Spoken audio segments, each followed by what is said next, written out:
Story: The Morning Star and the Evening Star. Once upon a time something extraordinary happened. If it had not happened it would not be told. There was once an emperor and empress who were childless. So they sought out all the wizards and witches, all the old women and astrologers. But their skill proved vain, no one knew how to help them. At last the royal pair devoted themselves to almsgiving, praying, and fasting, until one night the empress dreamed that the Lord had taken pity on her, and appearing to her, said, "I have heard your prayers, and will give you a child whose like cannot be found on earth. Your husband, the emperor, must go to the brook tomorrow with a hook and line, then you are to prepare with your own hands the fish he catches, and eat it." Before it was fairly daylight, the empress went to the emperor and woke him, saying, "Rise, my royal husband, it is morning." "Why, what ails you today, wife, that you wake me so early?" the emperor replied.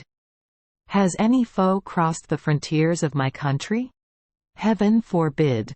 I've heard nothing of that sort, but listen to my dream." And she told him about it.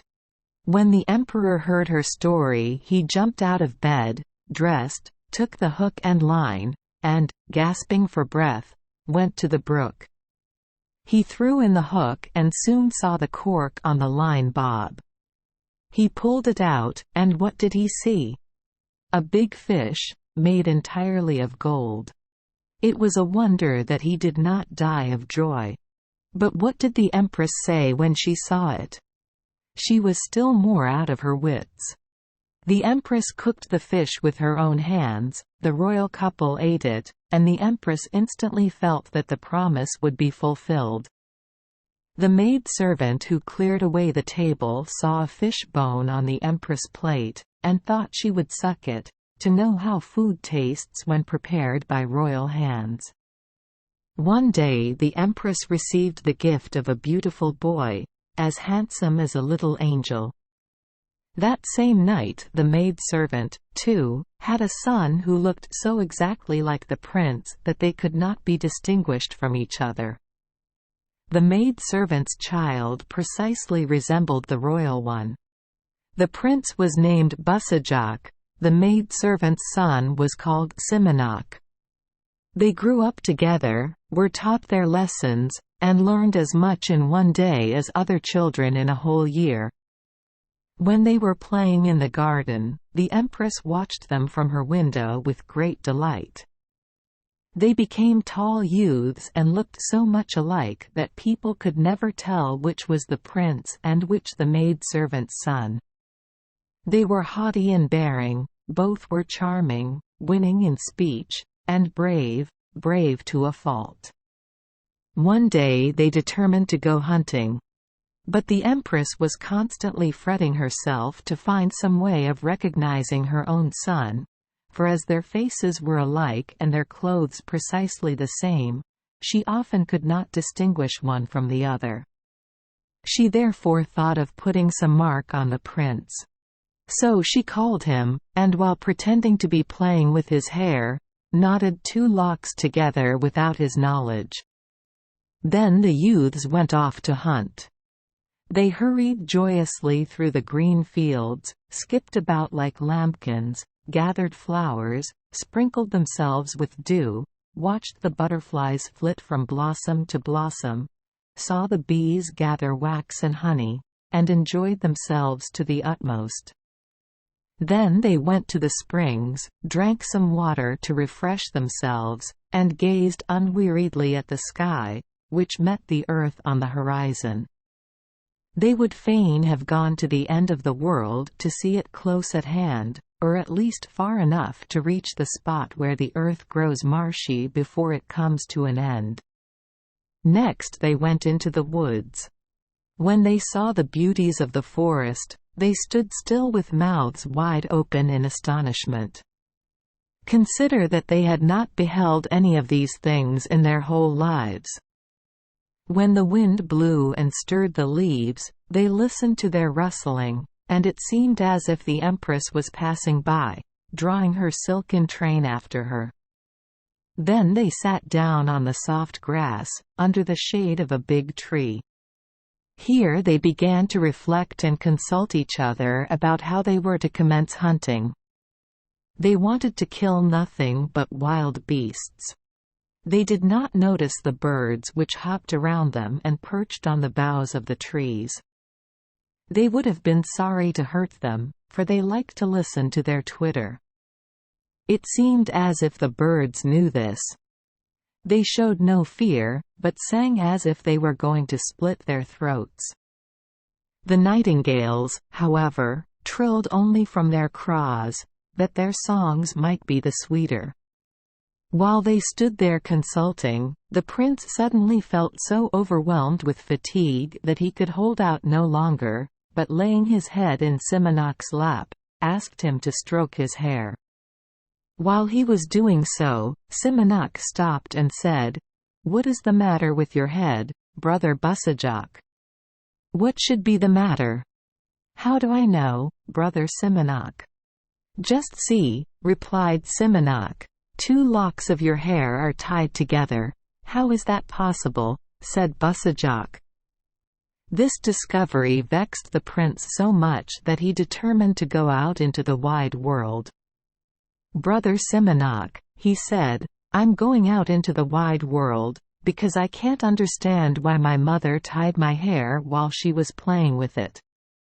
"Listen to reason, brother Busajok, and do nothing of the sort," replied Simonok. "If the empress tied your hair, it certainly was not for any evil purpose." But Busajok remained firm in his resolve, and when he took leave of Simonok, he said to him, "Take this handkerchief, brother Simonok, and if you ever see 3 drops of blood on it, you will know that I am dead. May the Lord help you, brother Busajok, that you may prosper. But I beg you once more by my love, stay." "Impossible," replied Busajok. Then the youths embraced each other, and Busajok departed. Simonok remained behind, gazing longingly after him till he was out of sight. Simonok then returned to the palace and related all that had happened. The empress was insane with grief. She wrung her hands and wept till it was pitiful to see her. But she did not know what to do, and at last comforted herself a little by gazing at Simonok. After some time the latter took out the prince's handkerchief, looked at it, and saw 3 drops of blood on it. Then he said, "Oh! My royal brother is dead. I shall go and look for him." Taking some provisions for the journey, he set out in search of Busajok. He passed through cities and villages, crossed fields and forests, wandering on till he reached a small hut. There he met an old woman, whom he asked about his brother. The crone told him that Busajok had become the son of the emperor who reigned in the neighborhood. When Simonok reached this emperor's palace, the princess, as soon as she saw him, thought that he was her husband and came running to meet him. But he said, "I am your husband's brother. I have heard that he is dead, and came here to learn something about him." "I cannot believe it," replied the princess. "You are my husband, and I don't know why you deny it. Has my faith been put to any test, and have I ever deceived you?" "Nothing of the sort.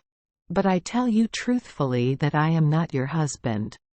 The princess would not believe this, so Simonok said, "The Lord will show the truth. Let the sword hanging on yonder nail scratch whichever of us two is mistaken." Instantly the sword sprang down and cut the princess's finger. Then she believed Simonok, and gave him the hospitality which was his due. The next day he learned that Busajok had gone out hunting and had not yet returned. So he, too, mounted a horse, took some greyhounds, and rode after his brother, following the direction in which he had gone.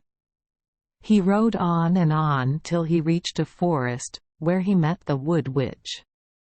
As soon as he saw her, he set off after her. She fled, he pursued, until perceiving no way of escape she swung herself up into a tall tree. Simonok dismounted, tied his horse to a tree, made a fire, took out his provisions, and began to eat, occasionally tossing the greyhounds something. "Oh, dear! Oh, dear! I'm so cold," said the Wood Witch, "my teeth are chattering." "Get down and warm yourself by the fire," replied Simonok. "I'm afraid of the dogs," she said. "Don't be frightened, they'll do you no harm."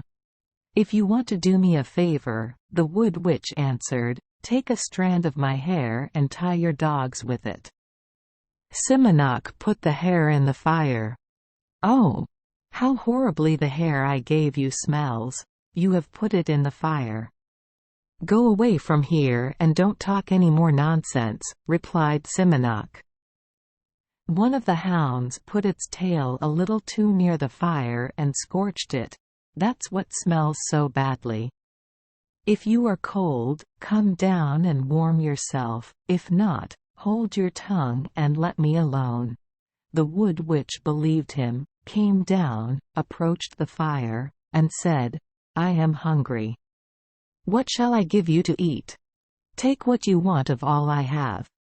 "I should like to eat you," said the Wood Witch, "prepare for it."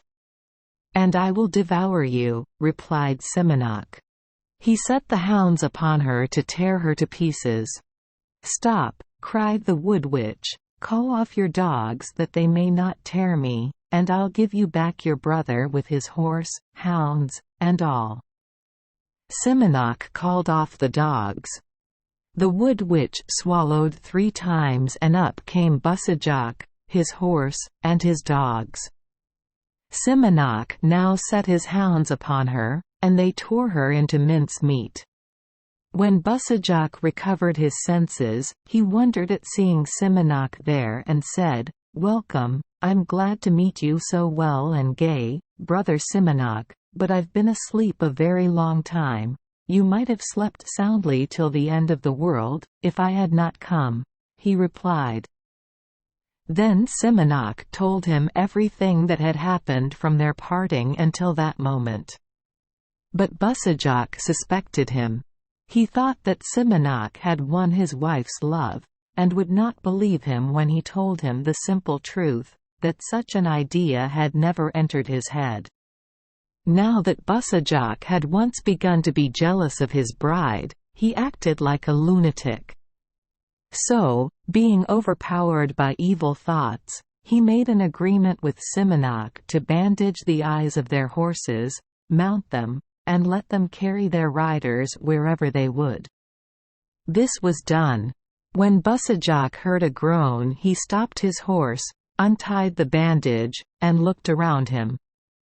Simonok was nowhere to be seen. Just think! He had fallen into a spring, been drowned, and never came out again. Busijok returned home and questioned his wife. She told just the same story as Simonok. Then, to be still more certain of the truth, he, too, ordered the sword to jump down from the wall and scratch the one who was wrong. The sword leapt down and wounded his middle finger. The prince pined away, lamenting and weeping bitterly for the loss of Simonok, and sorely repenting his undue haste, but all was vain. Nothing could be changed. So, in his grief and anguish, he resolved not to live any longer without his brother, ordered his own eyes and those of his horse to be bandaged, mounted it, and bade it hasten to the forest where Simonok had perished. The horse went as fast as it could, and plump! It tumbled into the very same spring where Simonok had fallen, and there Busijok, too, ended his days. But at the same time the morning star, the emperor's son Busijok, and the evening star, the maid-servant's son Simonok, appeared in the sky. Into the saddle then I sprung, this tale to tell to old and young. Thank you for joining us for today's fairy tale. We hope these stories bring joy and meaning to your day. If you love our channel, please hit the subscribe button so you won't miss any exciting tales. Wishing you a good night and sweet dreams. See you in the next story.